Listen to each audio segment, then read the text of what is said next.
Hadirin kami silakan duduk kembali.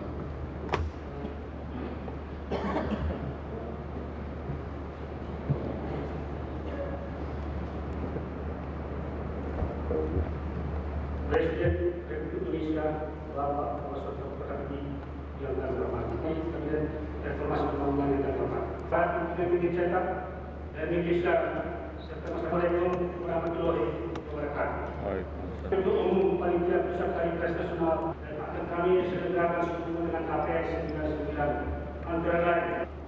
Kedua, pelaksanaan serangkaian simposium dan diskusi, yakni Simposium Perlindungan Wartawan tanggal 9 Februari, bukan penetapan tanpa nampak. Masyarakat pers memandang hal itu wujud pengakuan atas peran sejarah pers nasional dalam perjuangan dalam suasana reformasi. Tema tersebut di atas 54 tahun lalu, para pelaksanaan konstitusi yang mereka buat secara jelas menyatakan untuk dalam konstitusi dinyatakan antara lain bahwasanya rakyat atas asas kekeluargaan untuk sebesar-besar makmur rakyat, serta yang hak warga negaranya untuk berkumpul, berserikat dan menentangkan pikiran dengan lisan dan tulisan tercela. Tidak mungkin menentangkan pikiran masyarakat. Kata Orde Lama dan Orde Baru menyebabkan penguasa bersemahara. Pers tidak mampu memberikan peringatan dini kepada kesalahan dan penyimpangan penguasa. Kalau harus melakukan kritik, pers terpaksa membungkus dengan bahasa yang halus. Sejarah dengan kembali bahasa pers oleh Kabinet Reformasi dari manapun dan oleh siapapun dalam melakukan tugasnya. Langkah-langkah itu antara lain. Pertama, pada sidang istimewa MPR November 19 memiliki menyimpan, mengolah dan menemukan informasi dijamin. Kedua, LPPI kini sedang berusaha merampungkan rencana kebutuhan mendesak akan ratusan bahkan menghubungi wartawan dan pekerja pers profesional. Tanpa wartawan profesional, kiranya sulit untuk melakukan pers yang bebas dan demokratis. Selain itu, LPPI juga menyadari bahwa dalam negara demokrasi terjadi gesekan antara pers dan masyarakat, antara pers dan kelompok bisnis, atau antara pers dan tetap, manakala sistem peradilan dapat berlangsung secara jujur dan adil. Oleh karenanya, independensi peradilan menjadi sangat perlu dan penting. Demokrasi dengan memposisikan pers sebagai fourth estate, kiranya kita sependapat bahwa distribusi of power di antara keempat kekuatan demokrasi, yudikatif, eksekutif, legislatif, dan pers, diharapkan tidak saling mensubordinasi atau mengkooptasi, melainkan saling mendukung setara dan menghormati kemandirian masing-masing. Dalam kaitan itulah, khususnya dalam hubungan antara pers dan eksekutif, LPPI akan terus mensosialisasikan peran dan fungsi pers, yakni pertama, pers berperan sebagai pemberi peringatan dini terhadap sikap dan perilaku pemerintah yang bertentangan dengan prinsip-prinsip good governance. Pers akan senantiasa konsisten terhadap penegakan demokrasi, rule of law, dan penghormatan terhadap HAM. Pers akan terus melakukan kontrol sosial dengan melancarkan kritik dan koreksi terhadap para pejabat yang tidak berkemampuan, tidak berprestasi dan terlibat KKN.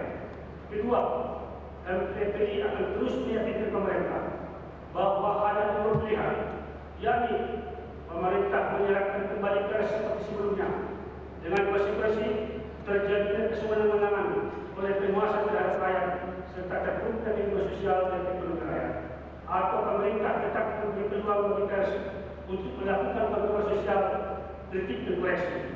Kritik dan koreksi memang sering tidak mengenakan, namun terbukti justru menyelamatkan bangsa.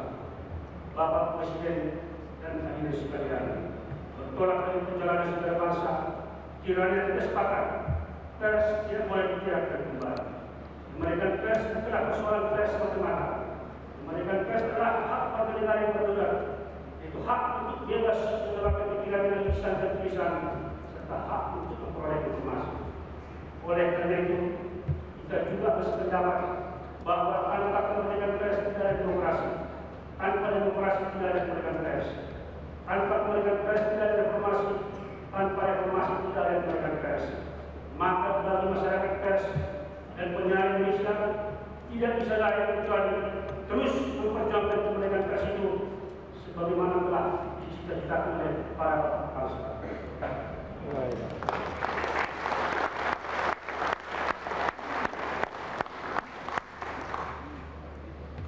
Hadirin dan Menteri Kabinet Reformasi Pembangunan, hadirin sekalian yang berbahagia. Assalamualaikum warahmatullahi wabarakatuh. Puji syukur kita panjatkan kepada Tuhan Yang Maha Esa karena berkat rahmat dan karunia-Nya pada pagi hari ini kita dapat berkumpul bersama dengan Bapak Presiden untuk memperingati Hari Pers Nasional tahun 1999. Diucapkan oleh Bapak Presiden dalam keterangan pemerintah tentang RKPBN tahun 1999 pada sidang DPR. Pers dan media massa nasional telah memenuhi keadilan dan supremasi hukum.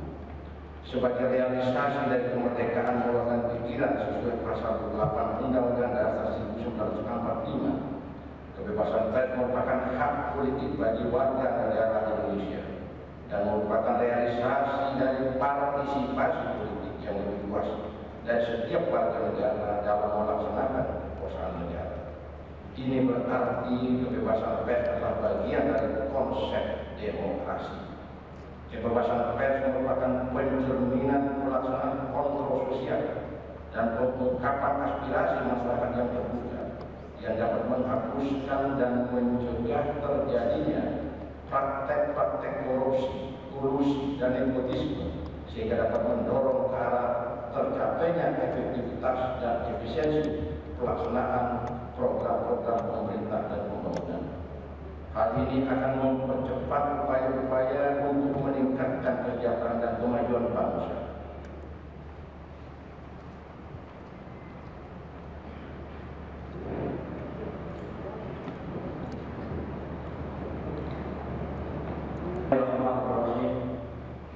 Assalamualaikum warahmatullahi wabarakatuh. Pada hari itu, tanggal 9 Februari 1946, para wartawan berjuang berkumpul di kota Solo untuk menyelenggarakan kongres mereka yang pertama di alam kemerdekaan. Kongres itu melahirkan Persatuan Wartawan Indonesia (PBI) yang kemudian disusul oleh berdirinya Serikat Penerbit Surat Kabar (SPS). Peristiwa bersejarah 53 tahun yang lalu itu terjadi dalam kancah perjuangan revolusi yang sedang berkecamuk. Karena itu tidaklah berkelebihan jikalau pers nasional kita yang telah dirintis oleh para pejuang kemerdekaan sejak zaman kolonial dinamakan pers perjuangan. Sejarah telah mencatat bahwa sumbangan para wartawan kita dalam ikut mencerdaskan bangsa sangat besar. Perjuangan itu adalah bagian yang tidak terpisahkan dari perjuangan bangsa secara keseluruhan. Di zaman kolonial, pers nasional telah memainkan peran besar dalam menumbuhkan kesadaran politik rakyat. Di zaman revolusi, pers nasional telah berjuang mati-matian membela kemerdekaan dan kedaulatan bangsa. Di zaman-zaman sesudah itu, pers nasional tetap setia mengiringi perjalanan sejarah perjuangan bangsa kita dalam menuju cita-cita.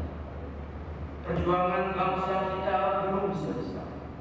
Setiap kita melewati suatu tahapan dalam sejarah perjalanan bangsa, kita akan segera memasuki tahapan-tahapan. Umur manusia memang terbatas, tetapi umur bangsa dan negara tidak ada. Bahkan sejak awal kemerdekaan, kita telah bertekad untuk mempertahankan keberadaan bangsa dan negara kita untuk selama-lamanya. Di masa yang lampau, tekad itu telah kita buktikan dengan pengorbanan harta benda, perasaan, bahkan jiwa dan raga. Hanya berkat keikhlasan, teguhnya persatuan dan perlindungan dari Tuhan yang Maha Kuasa, bangsa kita berhasil melalui tahapan-tahapan hidup. Dewasa ini, bangsa kita sedang memasuki tahapan baru dalam sejarah. Sejak bergulirnya gerakan reformasi lebih dari setahun yang lalu, tahapan baru yang sedang kita jalani ini tidak kurang beratnya dibandingkan dengan tahapan-tahapan yang telah kita lalui.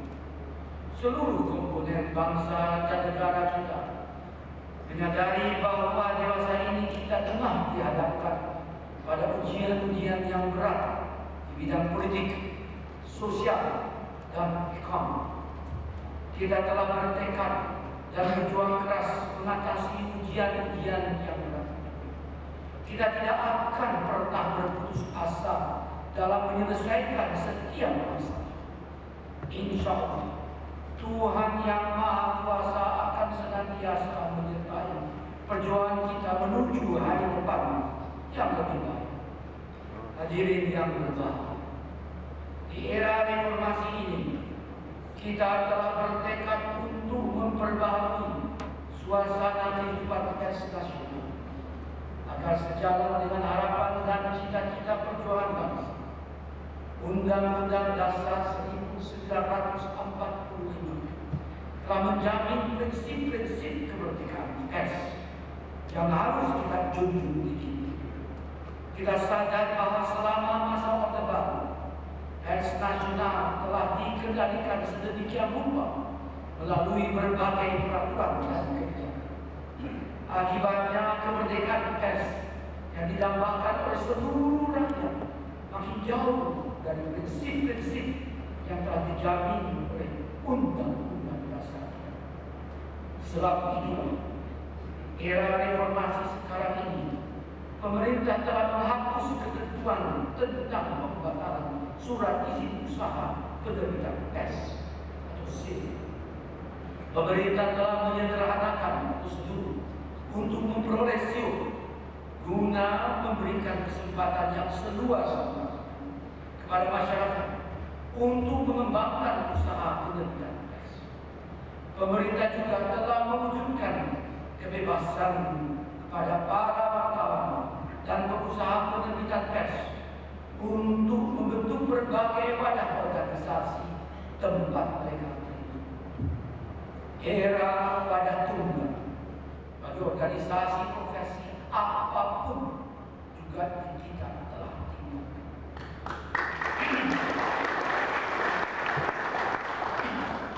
Dengan penyempurnaan berbagai peraturan dan kebijakan yang telah dibentuk itu, saya berharap tidak akan ada lagi tuduhan bahwa pemerintah menghalang-halangi kemerdekaan pers.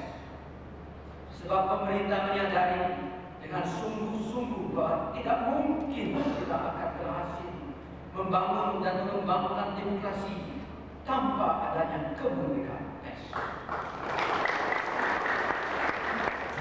Seperti telah saya katakan dalam kesempatan Kongres ke-20 PBI di Semarang tanggal 10 Oktober tahun yang lalu, pemerintah Kabinet Reformasi Pembangunan tidak ingin campur tangan dalam masalah pemerintahan. Pemerintah tidak akan pernah mengarahkan, memberi petunjuk ataupun menelpon redaksi suatu media massa tentang berita mana yang boleh disiarkan dan mana yang tidak. Keputusan untuk menyiarkan atau tidak menyiarkan suatu berita sepenuhnya berada di tangan insan pers sendiri. Namun kita harus menyadari bahwa kemerdekaan dengan sendirinya membawa tanggung jawab. Tanggung jawab itu bukan kepada pemerintah, tetapi tanggung jawab kepada masyarakat, kepada bangsa dan kepada negara. Juga tanggung jawab kepada hati nurani dan tanggung jawab kepada Tuhan yang Maha Kuasa di akhirat kelak. Sebab itu, Saya meminta kepada wadah-wadah organisasi para wartawan untuk menyusun kode etiknya masing-masing.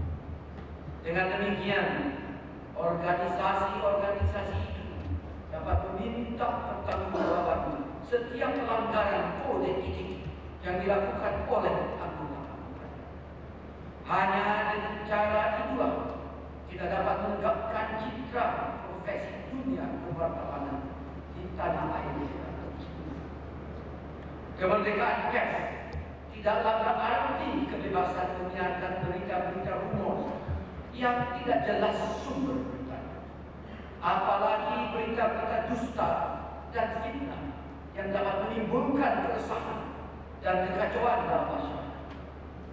Kalangan pers harus mampu menarik garis tegas antara informasi dengan agitasi dan propaganda.